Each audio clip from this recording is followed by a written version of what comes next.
نبی پاک صلی اللہ علیہ وسلم کی حدیث ہے مسلم میں تبرانی میں، حضور نے فرمایا آؤ میں تمہیں پچھلے زمانے کے ایک ایماندار نوخیز ولی اللہ کی بات سناؤں۔ پچھلے زمانے حضور نے فرمایا پچھلے زمانے میں ایک بادشاہ جادو کے زور پہ حکومت کرتا تھا۔ جب وہ ایک جادوگر اس نے رکھا ہوا تھا تو جادوگر اس کو جادو بتاتا، وہ جادو کے زور پر حکومت کرتا۔ جادوگر بوڑھا ہو گیا تو کہنے لگا بادشاہ کو نوجوان میرے پاس بھیج دے، اب میں بوڑھا ہو گیا ہوں، میرا پتہ کوئی نہیں کب مر جاؤں۔ ایک نوجوان کی ڈیوٹی لگائی، بڑا زیرک سمجھدار، اپنے رعایا میں سے چن کے جو ذہین فطرت مزاج بچہ تھا وہ اس نے لگایا۔ اللہ کے محبوب علیہ الصلوۃ والسلام فرماتے ہیں بچہ جادو سیکھنے لگا، وقت گزرنے لگا۔ بچہ جب جادو سیکھنے جاتا تو رستے میں ایک راہب بھی تھا جو انجیل جانتا تھا، وہ اللہ اللہ سکھاتا، لوگوں کو حضرت عیسیٰ علیہ السلام کی تعلیمات سے آگاہ کرتا۔ اس نے دیکھا کہ یہاں بھی لوگ اکٹھے ہیں تو وہ بچہ اس راہب کے پاس بھی اٹھنے بیٹھنے لگا۔ اب جب اس کے ساتھ اس کی گفتگو بڑھنے لگی تو اس کو باتوں میں لذت آنے لگی۔ اس نے راہب نے پوچھا کہ تو کون ہے اور کس طرح سے آیا ہے، کیا تیرا معاملہ ہے؟ اس نے کہا جی میں جادو سیکھنے جاتا ہوں، آپ کی باتیں مجھے بڑی اچھی لگتی ہیں۔ اس نے کہا دین سیکھ، جادو سیکھنے والے کافر ہو جاتے ہیں، قرآن و دین سیکھنے والوں کو اللہ کامل ایمان عطا فرماتا ہے۔ فرمایا یہ سیکھ۔ بچہ بیٹھنے لگا، اس کے پاس آنے لگا، باتیں دل میں گھر کرنے لگی۔ ایک وقت آیا کہ مسلمان ہو گیا، اور مسلمان کیسے ہوا؟ بچہ کہتا میں تجربہ کر کے ہوا، اب میں تھوڑا سا وقت جادوگر کے پاس بھی جاتا اور باقی سارا وقت وہاں بیٹھتا۔ میں ایک دن جا رہا تھا تو رستے میں اژدہا تھا، بہت بڑا سانپ تھا، رستہ روک کے کھڑا تھا۔ یہ حضور نے بیان کی حدیث، نبی پاک صلی اللہ علیہ وسلم فرماتے ہیں بچہ کہتا ہے کہ رستے کے اندر سانپ ہے، رستے بند ہے، لوگ چھتوں درختوں پہ چڑھے ہیں، راش ہے۔ کہتے چھوٹا سا روڑا میں نے اٹھایا تو میں نے کہا اللہ اگر جادوگر سچا ہے تو اسے مار دے۔ چھوٹا سا روڑا میں نے پھینکا، اژدہا کوئی نہ مرا۔ پھر چھوٹا روڑا اٹھایا، میں نے کہا اللہ اگر وہ عالم سچا ہے تو اسے مار دے۔ اب جب میں نے روڑا مارا تو اژدہا مر گیا۔ میرے اندر سے گواہی آئی نہیں دین کی باتیں سچی ہیں، نہیں قرآن کی باتیں اسلام سمجھانے کے لیے عرض کر رہا ہوں، اگرچہ اس دور میں انجیل تھی، اللہ رسول کی باتیں اچھی ہیں۔ کہتے میں مسلمان ہو گیا، اب میں نے راہب کے پاس ہی رہنا شروع کر دیا، جادوگر کے پاس چھوڑ دیا، اس بچے نے آنا۔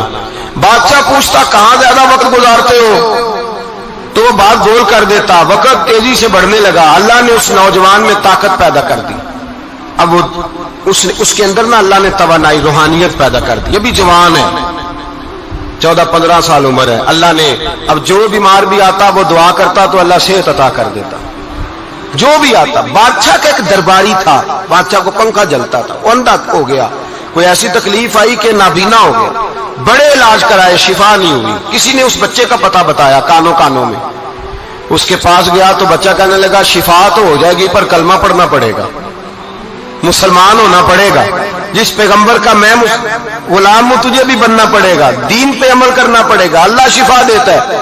اس نے کہا تو مجھے کلمہ پڑھا، مجھے شفا دے، میں تیار ہوں۔ اس نے کہا شفا تو اللہ دیتا ہے۔ اس نے اللہ تبارک و تعالیٰ کا ذکر کر کے دعا مانگی، یہ مسلم شریف میں حدیث ہے، طبرانی میں موجود ہے۔ اللہ نے اسے شفا دی، اس نے کلمہ پڑھنا شروع کر دیا۔ یہاں ایک نقطہ لکھا ہے ہمارے علماء نے، کہتے ہیں جب اللہ ولایت عطا کرتا ہے نا تو یہ سفید بالوں والے کا حصہ نہیں ہوتی۔ اگر جوانی میں کوئی آدمی توبہ کر کے تصوف کے راستے پہ چلتا ہے تو سب سے زیادہ ولایت اللہ اسے عطا فرماتا ہے، سب سے زیادہ ولایت اس کے پاس ہوتی ہے۔ ابھی اس کے بال کالے ہیں، چڑھتی جوانی ہے، دعا کی تو اللہ نے، اور حدیث پاک میں موجود ہے کوڑے آتے تو شفا یاب ہو جاتے، اندھے آتے تو شفا یاب، برس والے آتے تو اللہ سے دے۔ جوان ہے، بادشاہ کے پاس وہ واپس گیا، وہ جو آدمی جس کی آنکھیں ٹھیک ہوئی تھی۔ بادشاہ نے پوچھا کہ کیسے شفا ملی؟ تو کہنے لگا میرے رب نے شفا دی ہے۔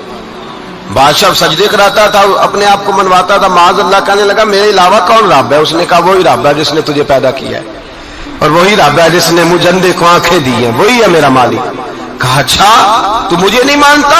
کہا نہیں میں اپنے رب کو مانتا ہوں۔ بادشاہ نے اسے سزا دی، ستایا، اس نے بچے کا پتہ بتایا، پر بچے کو بلا کے ستایا تو اس راہب کا پتہ بتایا، راہب بھی قتل ہو گیا، نابینا بھی قتل ہو گیا۔ بادشاہ نے کہا سپاہیوں سے اس بچے کو لے جاؤ اور پہاڑ کی چوٹی پہ جا کے نیچے پھینکو تاکہ مر جائے.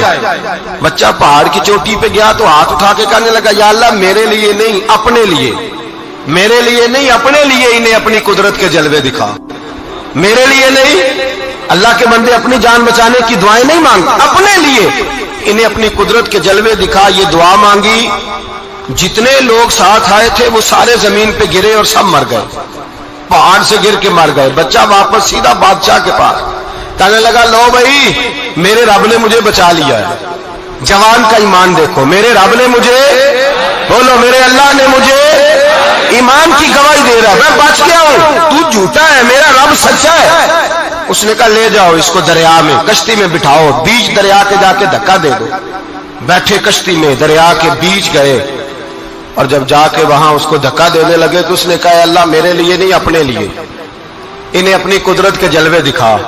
بس ایک طوفان سا آیا، جتنے سپاہی ساتھ آئے تھے ڈوب کے مر گئے. وہ بچہ اٹھا اور سیدھا پھر بادشاہ کے پاس، اسی کے پاس کہنے لگا لو بھائی میرے رب نے مجھے بچا لیا ہے، تیرے پاس آیا ہوں. وہ کہنے لگا تو کیا مصیبت میرے گلے پڑ گئی ہے، کیسے جان چھوٹے گی؟ تو بچہ کہنے لگا اگر تو مجھے باندھے درخت کے ساتھ اور سارے ملک کو بلائے، لوگوں کو اکٹھا کرے، پھر تو مجھے تیر مارنا، میں تجھے بتاؤں گا کیسے مارنا ہے، میں مر جاؤں گا. اللہ کا بندہ نوجوان ایمان دیکھو، مرنے کے طریقے بتا رہا ہے، میں تجھے بتاؤں گا میں کیسے مروں گا. یہ بات کہی، بادشاہ نے سارا مجمع جمع کیا، ملک سارا باہر آ گیا، درخت کے ساتھ باندھ دیا. کہنے لگا بھائی لوگوں یہ مجھے مارنا چاہتا تھا، مار نہیں سکا، اب میں اسے بتانے لگا ہوں کہ میں کیسے مروں گا. اسے کہو جب تیر مارے تو ساتھ میرے رب کا نام بھی لے، میں اپنے رب کے نام پہ جان دوں گا، ایمان کی پختگی میں اللہ کے نام پر جان دوں گا. اسے کہو رب کے نام پہ مارے، مر جاؤں گا. بادشاہ نے اللہ کہہ کے تیر مارا، پیشانی میں لگا، بچے کی روح پرواز کر گئی. جتنا مجمع کھڑا تھا سارا کلمہ پڑھ کے مسلمان ہو گئے، سارے مسلمان ہو گئے سارے. میرے رسول پاک سید عالم صلی اللہ علیہ وسلم نے نوجوانوں کو بتایا جب تمہارے اندر ایمان کی قوت آئے گی تو اللہ تمہاری مدد کرے. فرمایا وہ نوخیز ولی تھا، ابھی جوان رانا تھا، ابھی اس کی پیشانی پر جوانی کے آثار تھے، لیکن اسے اللہ کو راضی کیا، رب کریم کو راضی. ولایت کا مطلب بڑھاپا نہیں، ولایت کا مطلب وہ نہیں کہ جب بڑا لمبا وقت گزر جائے تو پھر آدمی آئے کہ نہیں اب کیا کرنا ہے، اب مسجد ہی ہے، اب تو اس کے علاوہ گزارا ہی کوئی نہیں. تو اس وقت کا آنا اللہ کی بارگاہ میں قبول تو ہے، لیکن شاباشی اسی کو ملتی ہے جو جوانی کا وقت آئے، جو عین اس وقت آئے جو وقت میرے رسول پاک علیہ السلام کے غلام عبداللہ ابن عمر، حضرت عبداللہ ابن عمر رضی اللہ تعالیٰ عنہ فرماتے ہیں کہ میں نکلا، مجھے سفر کے لیے جانا تھا، تو تھوڑی سی کھجوریں، تھوڑا سا سرکہ، ایک شہد کی بوتل، چیزیں میں نے سفر کے لیے ساتھ رکھ لی. میں جب مدینے سے باہر صحرا میں نکلا نا تو رمضان نہیں تھا، غیر رمضان تھا. میں نے ایک نوجوان کو دیکھا بکریاں چرا رہا، بکریاں چرا رہا. اے جوان، آپ فرماتے ہیں اس کا چہرہ بڑا نورانیت والا، گرد پڑی ہوئی پر بڑا حسین. فرماتے ہیں میں نے اس کو کہا کہ آ جاؤ کھانا کھا لو، روزے بھی نہیں تھے. کہنے لگا نہیں میں نے روزہ رکھا ہوا ہے. فرماتے ہیں میں نے کہا پتہ کروں کہ نیرا نیک ہی ہے کہ پرہیزگار بھی ہے. نیک وہ ہوتا ہے جو نماز پڑھے روزہ رکھے، پرہیزگار وہ ہوتا ہے جو گناہ سے بچے، وہ پرہیزگار ہوتا ہے. کہا پتہ کروں پرہیزگار بھی ہے کہ نہیں. کہتے میں قریب گیا تو میں نے جا کے اس کو کہا بھائی تیری بکریاں بڑی پیاری ہیں، میرا دل کرتا ہے ایک بکری مجھے دے دو. کہتے وہ جوان، غربت بھی، پریشانی بھی، پر دامان توکل کی یہ خوبی ہے کہ اس پر پابند لگے ہوتے ہیں، دھبے نہیں ہوتے. غربت ہے. کہا جناب ایک بکری دے دو. آنے لگا جناب بکریاں میری نہیں، بکریوں کا مالک کوئی اور ہے. کہتے میں نے آزمانے کے لیے کہا کہ بکریوں کے مالک کو کہنا ایک بکری بھیڑیا لے گیا ہے، کہہ دینا بھیڑیا لے گیا ہے.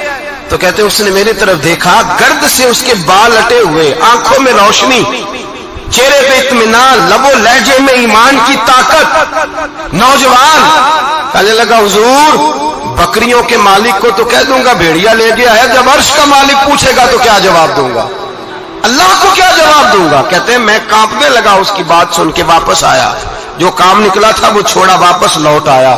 میں نے پتا کیا کس کا غلام ہے، پتا چلا فلاں آدمی کا ہے. کہتے میں نے پہلے غلام خریدا، پھر پتا کیا تیرے پاس بکریاں کتنی ہیں؟ اس نے کہا 400. کہتے میں نے مالک سے ساری بکریاں خریدی، پھر غلام کو بلایا، پھر وہ بکریاں تحفے میں دی. تحفے میں کہنے لگا حضور یہ سارا کچھ مجھے کیسے ملا؟